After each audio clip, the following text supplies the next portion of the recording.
अस्सलाम वालेकुम नाज़रीन, क्या हाल है? तबीयत से ठीक है? मैं हाँ तो होस्ट जमशेद बलोच सनद पे बलोच टीवी। आज अस थोड़े कन गिन के हैं प्योर नीली रावी दे खूबसूरत ब्रांड तोहफा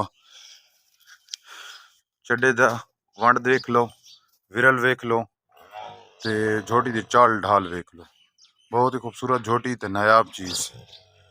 जिस भाई को अगर झोटी पसंद आवे तो ज़रूर साना रब्ता करना है। झोटी तले 14 किलो दूध दे, खूबसूरत पुट्ठे पूड़े ते शाख काली झोटी है, नीचे कट्टा है।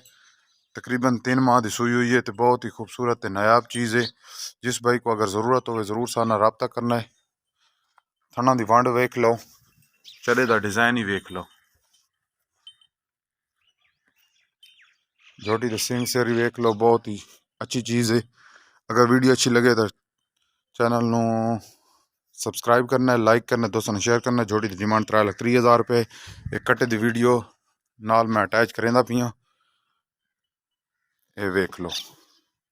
इसी दे नाल अज की वीडियो का करेंगे खत्म। पाकिस्तान जिंदाबाद, पाक फौज पाइंदाबाद।